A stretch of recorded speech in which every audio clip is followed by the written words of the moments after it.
we're live. Hey, can I just ask a quick question? Because I wasn't really sure. So this recording is going to be shared where? This will be on all of our social media sites and also our website. Okay, perfect. Thanks. Great. Well, we're so excited to be able to speak with you. And this fireside chat is more of an informal discussion just to get to know your policy priorities and ask questions on your policy priorities in specific to youth engagement. And in terms of just the DYC, we are a national grassroots organization that is working on getting youth civically engaged and also providing a pipeline for youth to speak with politicians on the issues that matter most to them. We can get started with our first question, which is, what is your biggest policy priority right now as you are campaigning? Sure. Actually, it's really hard to narrow it down to one. So I actually have three. First and foremost, COVID recovery is important. That in itself is a huge undertaking, right? Because you're talking about economic recovery, but you're also talking about health recovery and mental health recovery and educational recovery. And there's so many different aspects to that piece. I think it's important to have a comprehensive plan that addresses all of those areas. The second piece is homelessness. So homelessness is on the rise here in Sacramento County. We do not have a comprehensive regional plan in our area. In fact, the county does not have its own plan. I think that if elected, I would make it a top priority to meet with regional leaders and elected leaders and groups and community organizations to develop a task force, which will then hopefully come up with a regional plan, because if left in the hands of just one jurisdiction or one community organization, we're not going to just see progress as we've seen over the last few years. And then I guess my third priority would be mental health care. I think that, COVID has really shined a light on the challenges that exist within our healthcare system at the county, but specifically in relation to mental health. We have a large number of folks that are in drastic need of mental health support because of forced isolation or job loss or experiencing domestic violence, which has been on the rise in our county. So I think those would be my top three. Great. And to just continue on what you mentioned, in terms of education policy, what would you say would be like your priority in terms of the pandemic and also just the inequities that students are facing because of it? Yeah, so professionally, I actually work in the schools. So I work with students with disabilities and provide mental health care to kids in the K through 12 setting. My background is that I started off as a school psychologist and then branched off and started my own business, and now continue to provide that support through my own private company. So I know the educational system really well, and I know it through the eyes of some of the most disenfranchised within our system, and that is students with disabilities, right? And so I feel like that, education policy, it's going to be super important to get the kids who want to and need to be back in the classroom safely. I have also my own kids. I know what it's been like over the last year to try to balance my own professional career, campaigning. I am an elected official, and then now trying to balance the education of my kids, right? It disproportionately affects women. We are the managers of our household, a lot of the time, and it's affecting our ability to continue with careers, and it's affecting our own mental health as well. So anyways, getting kids back into the classroom safely is a priority, but also, I've heard from a lot of families that feel like that their students are learning wonderfully, with students with disabilities are doing a great job with the distance learning. And so I think schools and developing education policy, which allows for more flexibility within classroom instruction, is going to be key. The more flexibility we have, the better off we're meeting the needs of kids. Yeah, and with the pandemic, where do you see the intersection of education policy and healthcare? Schools have been providing healthcare for a very long time, and it's an unfunded mandate, by the way, which needs to be corrected. But in terms of healthcare, we have school nurses, we have school psychologists, we have counselors that are all working together to provide healthcare to kids on school campuses. And we have social workers too. So, in my opinion, um, I really do feel like that schools and county need to do a better job at collaborating in order to provide these services to kids. What ends up happening as a health professional on campus is that you really are limited to what you can do within that 8-hour school day. And then once kids leave you and go home, you have you can't support them. There is no support system available. So I think that we need to bridge that gap, and we need to do better at collaborating with county and educational board members, just to make sure that we are better providing for kids on campus. And then how does that transition to at home as well? Great. So our next question is about youth engagement. As our next supervisor, will you be starting a youth advisory task force? Some more young folks have a say in the system. Sure, you were cutting in and out there, but I believe the question had to do with youth engagement and a task force. Is that right? Yeah, okay. Just want to make sure. So the county has a youth commission, and every supervisor appoints 3 youth which live in their district. So there's a total of 15 youth on this youth commission. I think it's important for county supervisors to really lean in on their commissioners to help them make education and policy decisions, because they're really on the ground doing that work and collecting the data and hearing from folks. Ideally, a commission would be just that. It would be folks in the community that are tasked with collecting data so that they can inform their county supervisors on what's happening at the ground floor. And so I think as a county supervisor, I would lean into that commission and learn more about what are the things that are affecting youth so that it can inform my own policy decisions.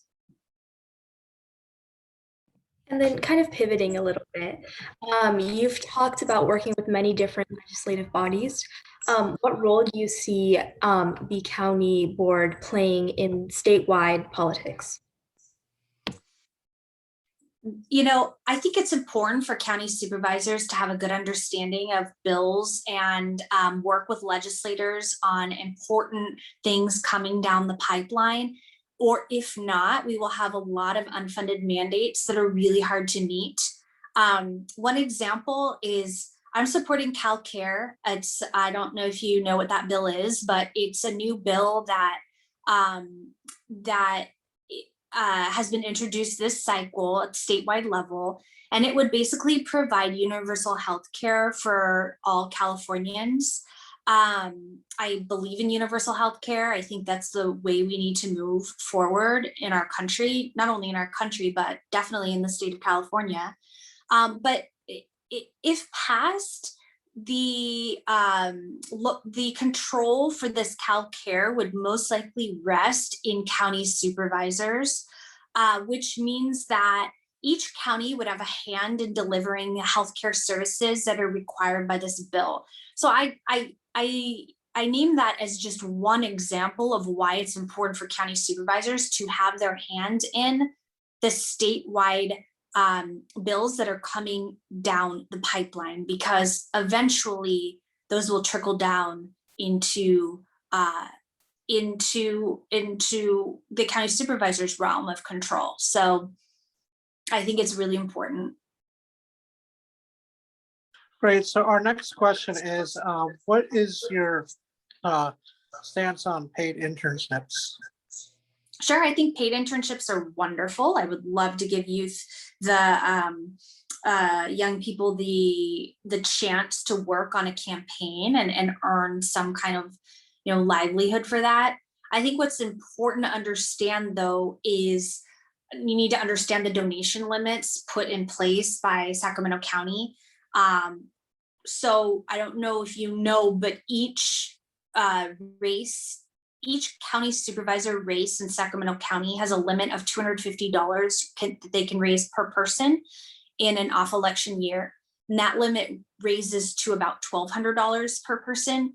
So it's a very, very tough to raise money. We can talk about money in politics all day because putting limits on races, I can see how important that is, but then it also allows for more independent expenditures to come into the race and affect the outcome. So anyway, we can talk about money in politics all day long because it's something that I'm pretty passionate about. But my point is that when you cannot raise a lot of money because of limits, it affects your ability to hire folks, right? And so as much as I would love to have 1 million paid interns, I just don't know if my campaign is going to be able to have that infrastructure as of now.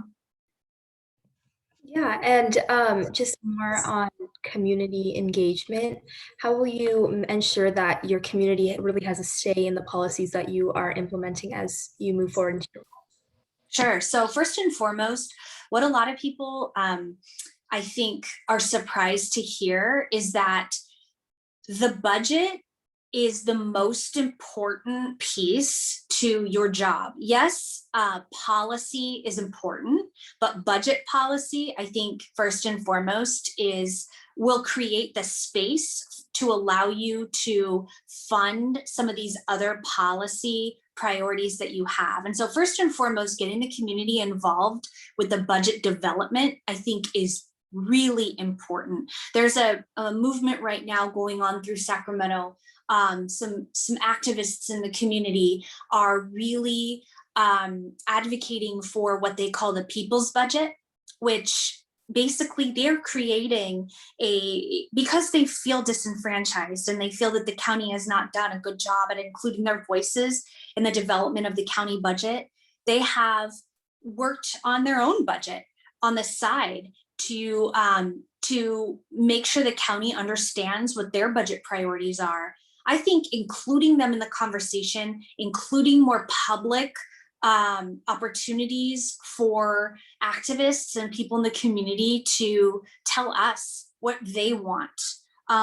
There's two really discretionary parts in the budget of the county. One is the sheriff's funding, and the other is healthcare.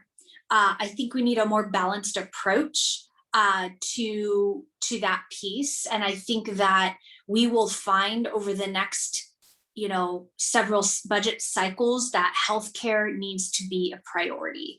And I think that's what the community's saying. So, but we don't know, we haven't included them. So I think having opportunities for having, that community presence will be really important. Right. So our next question is that I'm passionate about.